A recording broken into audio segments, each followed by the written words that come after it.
Olá pessoal, sejam bem-vindos ao canal Café Cidade. Já faz algum tempo que eu não posto nenhum vídeo no canal e nem faço live, mas é por motivo de trabalho, as coisas apertaram. Para quem trabalha aí, que está no canal, acompanha o canal e é arquiteto ou trabalha, né, com essa área de projetos, arquitetura e etc., interiores, paisagismo, sabe que quando vai chegando o final do ano, os clientes vão começando a exigir os projetos, né? Para que normalmente todo mundo quer a casa arrumada, pronta, né? Às vezes acaba passando o ano inteiro sem as definições. Quando chega nesse período aí de fim de ano, as coisas caem como uma avalanche e a gente tem que dar conta para cumprir com as entregas que tem aí prometido para satisfazer o cliente, né? Então, peço desculpa para vocês por não ter postado aí há algum tempo, mas hoje eu volto aqui com mais um vídeo sobre o tema que eu tenho abordado ultimamente, que é a caminhabilidade. Inclusive, eu tenho aqui um livro que a gente está usando como base de estudos, né, que é A Cidade Caminhável, do Jack Fitzpatrick, e é nele que eu estou me baseando para abordar esse tema da caminhabilidade. No livro, como vocês podem observar nos vídeos anteriores, ele propõe 10 passos para que uma cidade possa se tornar ou se considerar aí plenamente caminhável, né? Já publiquei aí um vídeo inicial abordando o tema, falando um pouco da visão do Jeff Speck, inclusive também da visão do Yangel, que é um outro urbanismo aí, outro urbanista proeminente aí da contemporaneidade. Quem quiser, eu vou deixar o link do vídeo na descrição desse vídeo, desse primeiro vídeo, e também na playlist que a gente tem aqui no canal sobre caminhabilidade. Lá estão todos os vídeos que a gente fala do tema. E também publiquei aí os dois primeiros passos que o Jeff Speck propõe para abordar esse tema especificamente. E hoje eu quero falar sobre o terceiro passo para uma cidade se tornar caminhável. Então vamos falar dele logo após a vinheta.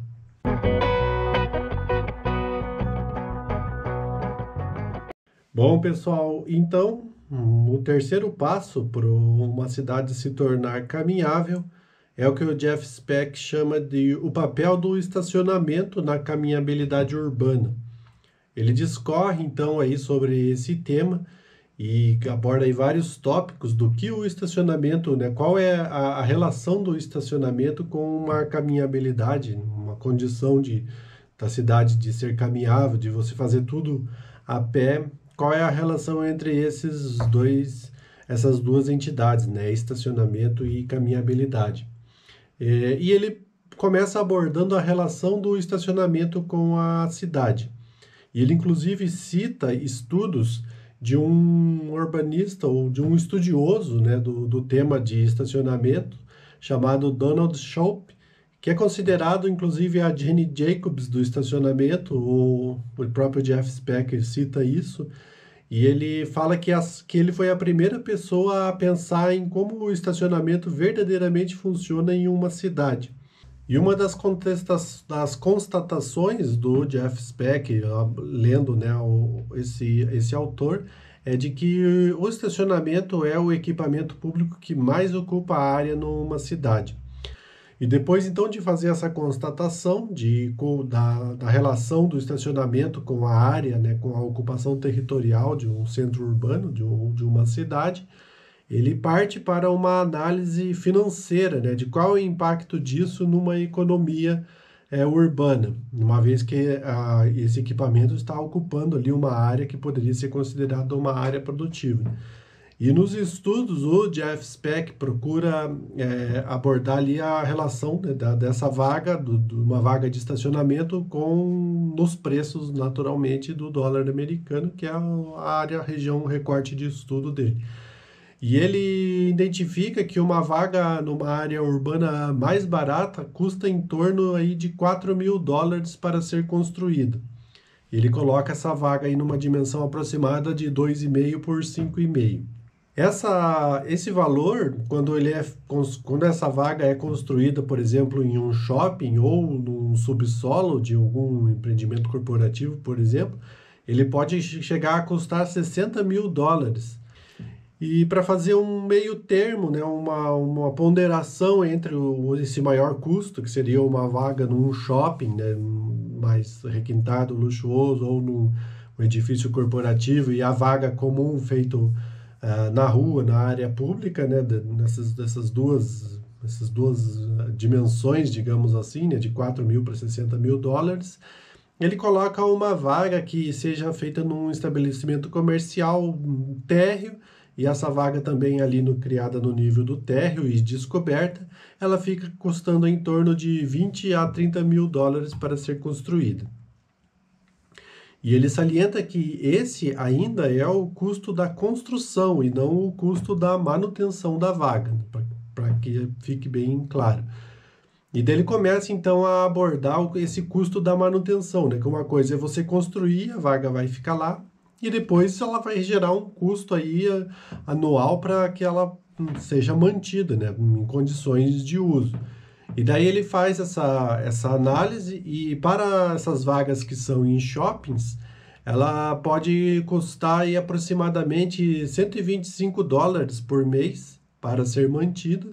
E de acordo com esses estudos do Chaup, que é esse autor de referência que o Jeff Speck cita, um custo com uma manutenção de uma vaga, por exemplo, num estabelecimento que é um estacionamento, ou seja, que ele vende ali, né, essa vaga para as pessoas estacionarem, ele chega a 36% do faturamento mensal, né? Então, para exemplificar aqui, né, a pessoa montou um estacionamento ali num centro urbano, que é aquelas famosas garagens, né, R$ 2 a hora, R$ 10 a hora, etc., e coloca ali as vagas e ele vai vendendo, né, as horas e as vagas fatura lá R$ 100.000 por mês, né, um exemplo simples. Destes R$ 100.000, 36.000 por mês ele vai ter que dedicar a fazer a manutenção, né, do estacionamento, pintura de vaga, reparação no pavimento, na iluminação. Já para as vagas que ficam nas vias públicas, que seriam as vagas, vamos colocar aqui algumas aspas nesse termo, vagas gratuitas, né, que a pessoa estaciona ali, entre aspas, novamente, gratuitamente, ela geraria um custo de manutenção que geraria uma dívida para o órgão público, né, para a prefeitura em geral, que é quem é responsável por fazer todo esse gerenciamento, falando aqui do Brasil, né? E ele faz normalmente esse é um custo que é subsidiado, digamos assim, por todos os cidadãos, e a gente vai abordar isso daqui um pouco.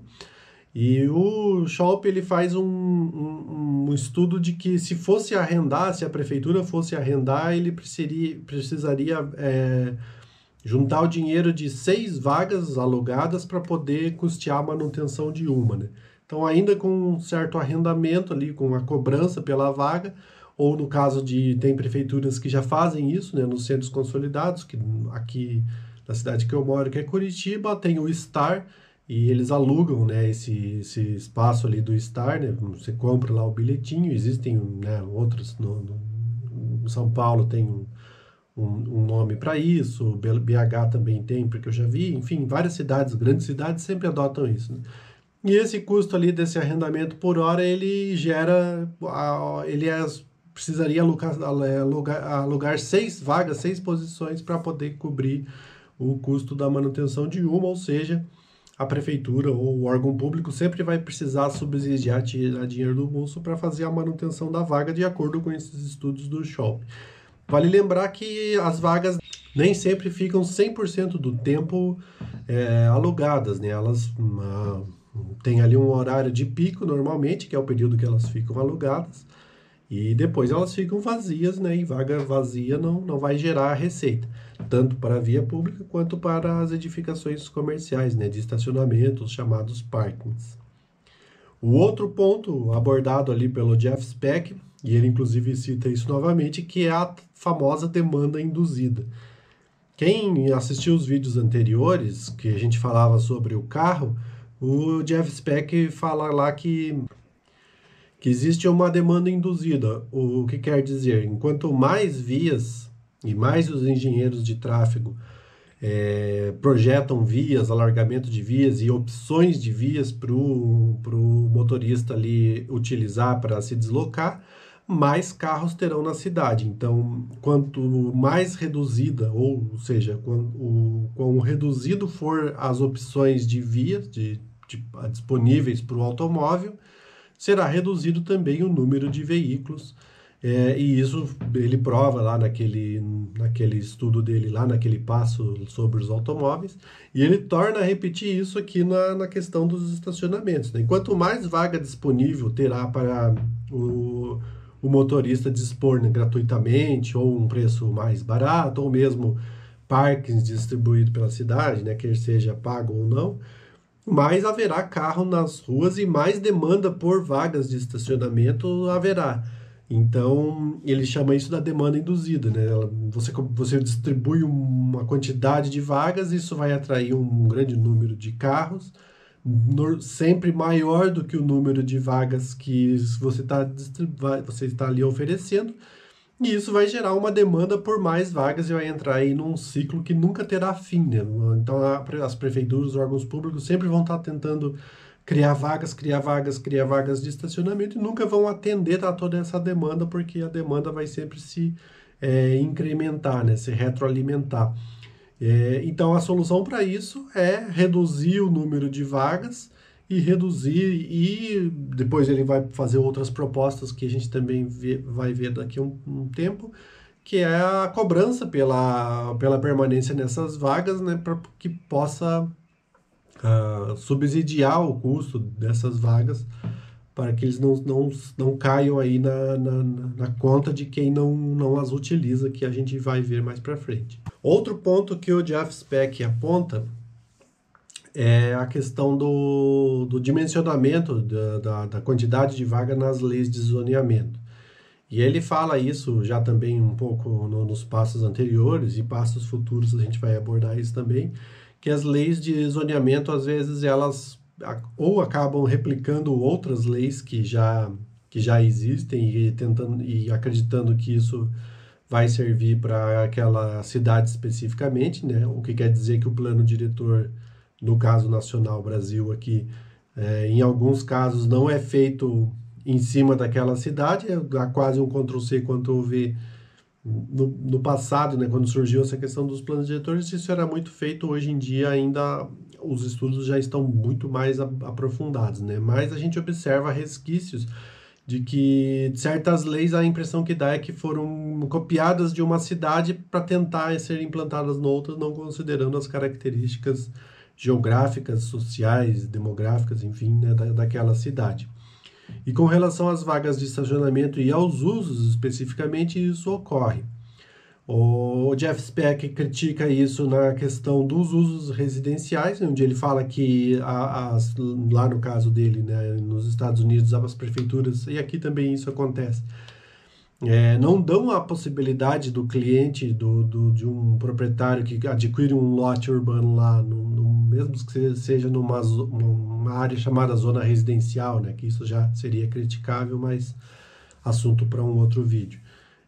Se a pessoa adquire um terreno numa região dessa e quer construir a sua casa, ela não tem a opção de falar, não, eu não quero ter um automóvel, e entrar com um projeto para aprovação de uma residência, às vezes mais simples, mais ali humilde e tal, sem ter a vaga de estacionamento.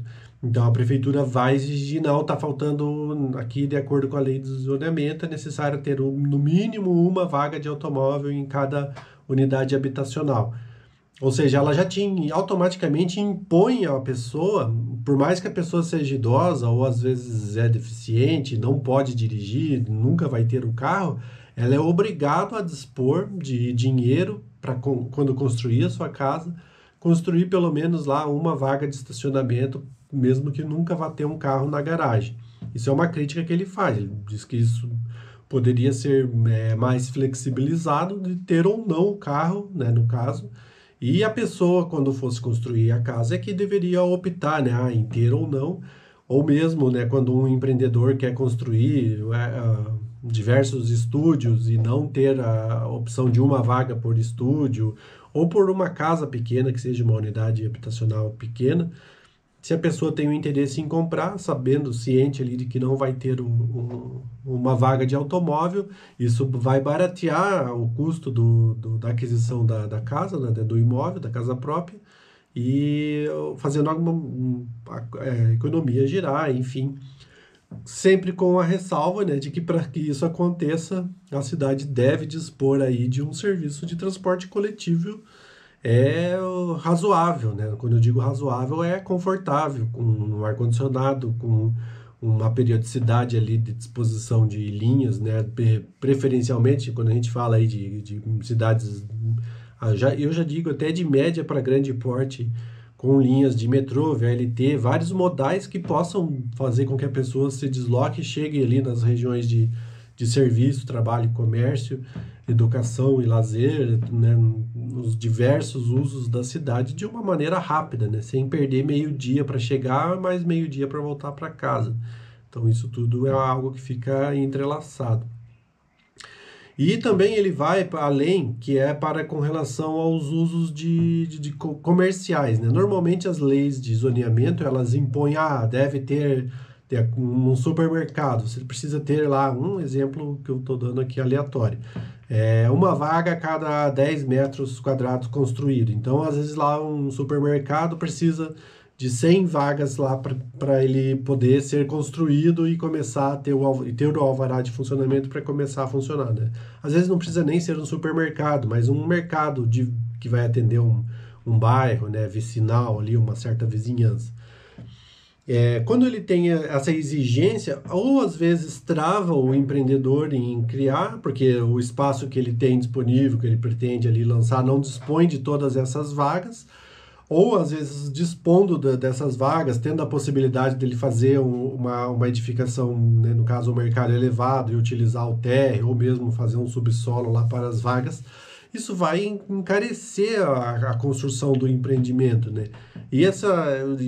Mesmo que alguém construa e loque esse imóvel para um mercado, esse imóvel vai ser mais caro por conta desse estacionamento, e esse preço vai acabar refletindo aí nos produtos né, ninguém vai arcar com esse preço todo, com esse custo todo, né, dessa criação de vagas, e para poder pôr um negócio, né? Isso vai se refletir no preço do produto para o consumidor final.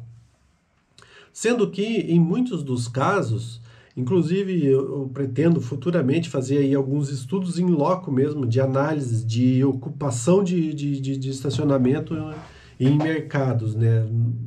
A gente observa que não é toda aquela vaga que é por lei exigida de mercado, certos comércios, né? Mercados, casas de materiais de construção, essas lojas de departamento, né?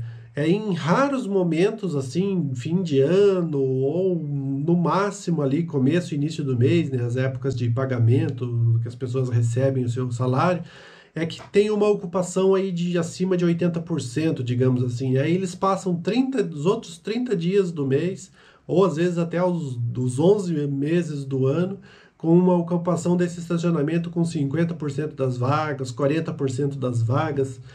E isso fica, então, essas vagas lá, né? Gerando o custo da manutenção para o proprietário e não sendo utilizadas, né?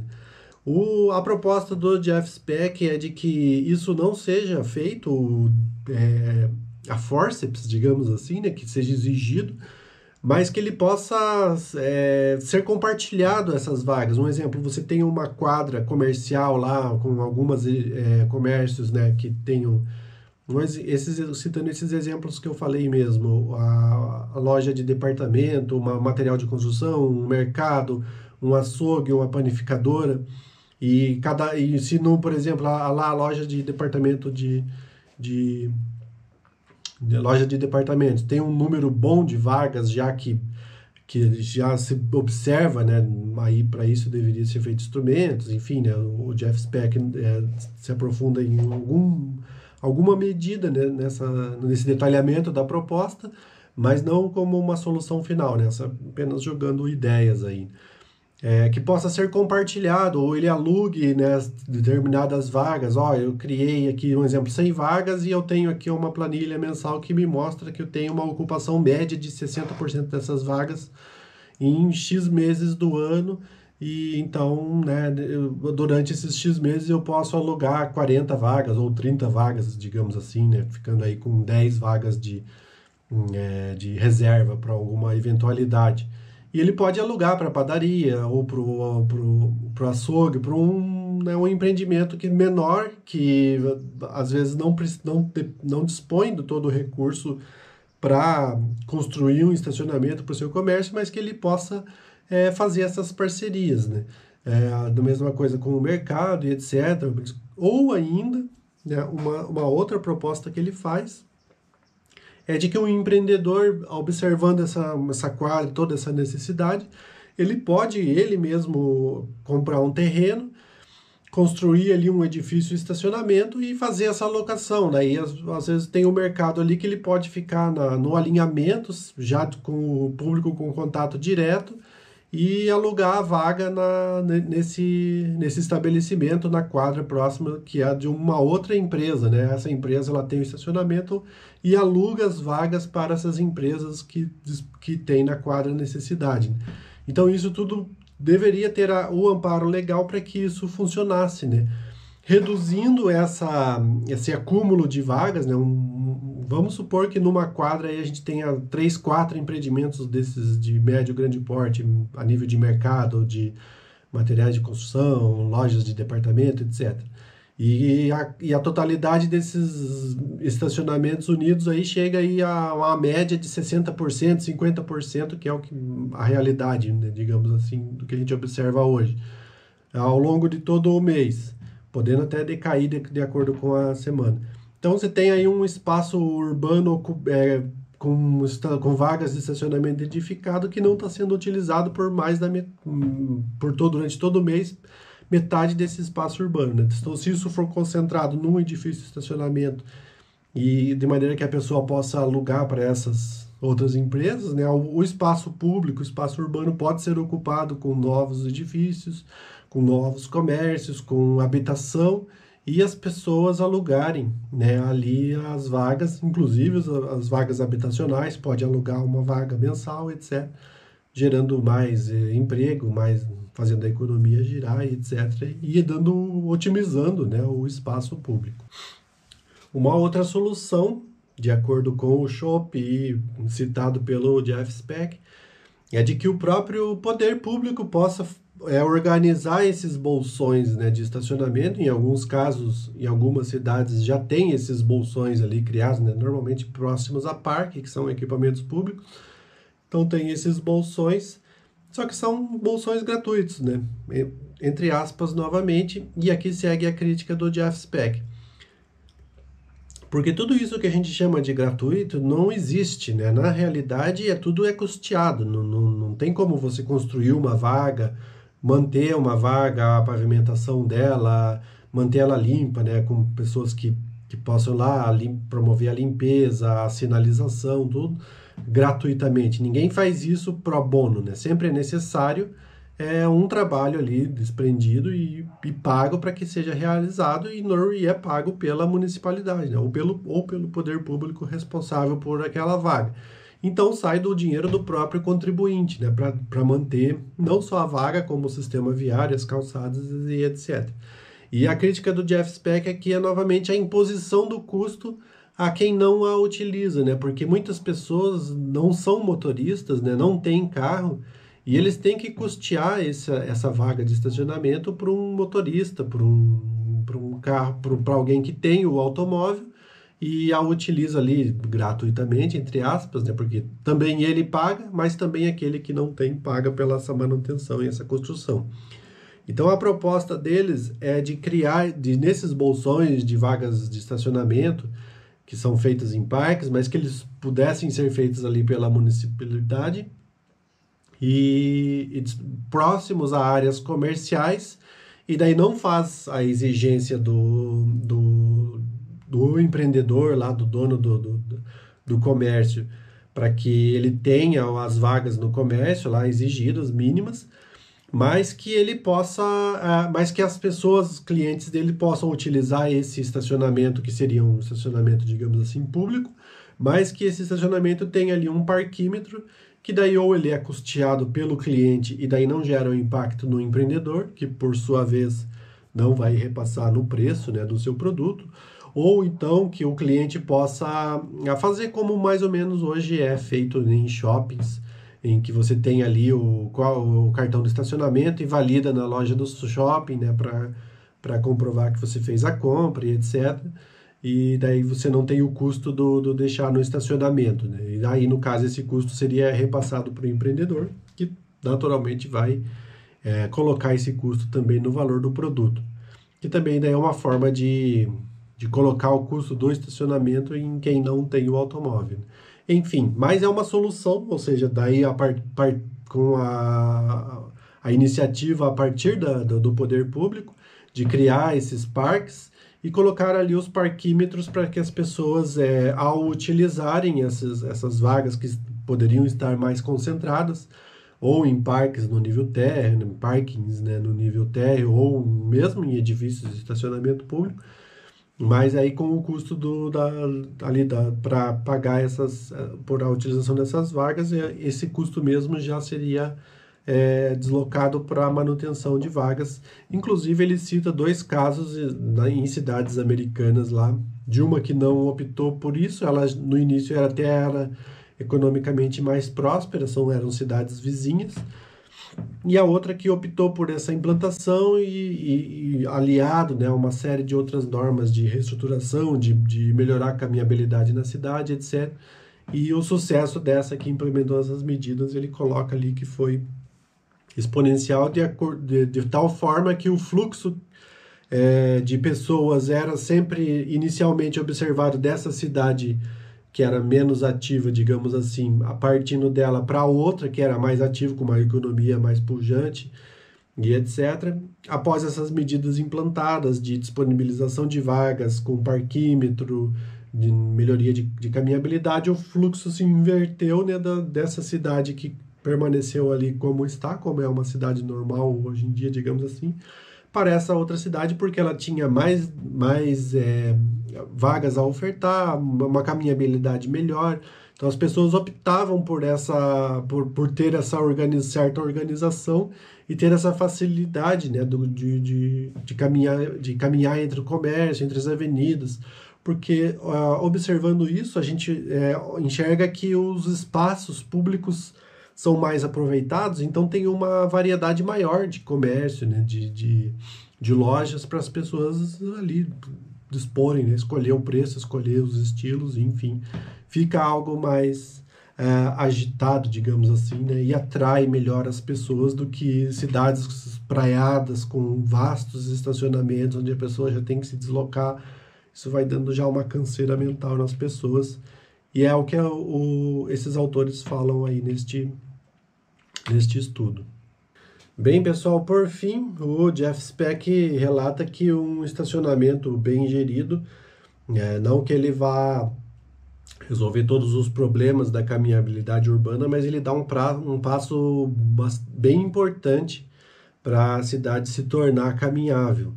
Ele organiza, né, essa demanda e essa quantidade de carros, né, de fluxo de veículos nos centros urbanos, né, que atrapalham as cidades. Como um último dado para sedimentar, né, essa tese dele, ele coloca que de cerca de 30% a 40%, salvo engano, está nesse passo 3, das pessoas que ficam circulando no centro urbano, elas estão circulando em busca de uma vaga que ele chama ali da maldição da vaga junto ao meio-fio, ou seja, a vaga barata, né? Então as pessoas ficam circulando em busca de uma vaga, achei uma vaga, daí não consegue fazer a baliza muito pequena, sai, procura, e fica por um tempo bem maior ali, né, nesse fluxo em torno do centro, das lojas, aumentando o tráfego, né, aumentando ali até mesmo os riscos e tirando a vez do pedestre, né, nos cruzamentos e etc. Então, essa gestão dessa questão dos estacionamentos, quando ela é bem feita, cortando, né, basta a gente pensar, né, em 40% ali do fluxo de um centro, né, porque se você se desloca para um centro já sabendo que você ou vai ter que estacionar num parking desse público, da proposta dele, né, ou você já vai procurar o estacionamento que é conveniado a tal estabelecimento, ou então você sabe que você vai andar pela rua e não vai ter aquela vaga de meio fio, então você já vai se direcionar para esses lugares, não vai ficar procurando aquela que ele chama da vaga barata, né, que está ali, que eu vou estacionar, entre aspas, novamente, de graça, não quero pagar estacionamento, etc. Então, quando isso já é estabelecido, né, e já é feita a campanha de publicidade em cima disso, ou a pessoa já se desloca para um local com essa certeza, ou ela já não vai, opta pelo transporte público, opta por um aplicativo de transporte, enfim, de maneira que a caminhabilidade com isso, ela é favorecida. Então, a gente encerra aqui esse terceiro passo, que é o papel do estacionamento na caminhabilidade dos centros urbanos. Espero que vocês tenham gostado aí desse tema e coloquem aí, né, o que vocês acham, se já leram o livro, ou se pretendem ler, né, ou se estão, né, acompanhando aí por curiosidade da caminhabilidade mesmo, desse tema.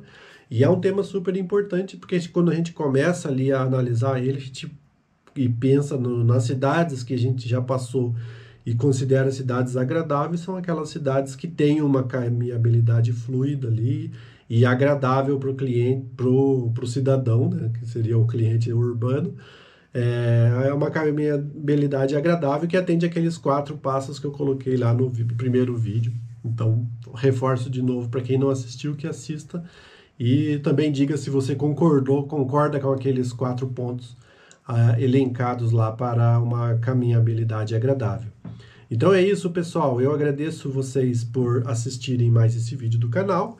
E vale sempre lembrar, né, se você ainda não é inscrito, está assistindo aí os vídeos do canal Café Cidade, se inscreva aí no canal, né, dê o like, é super importante dar o like aí no vídeo, que vai, né, sempre alimentar o algoritmo para fazer o canal crescer cada vez mais. Obrigado por assistirem até aqui e até a próxima.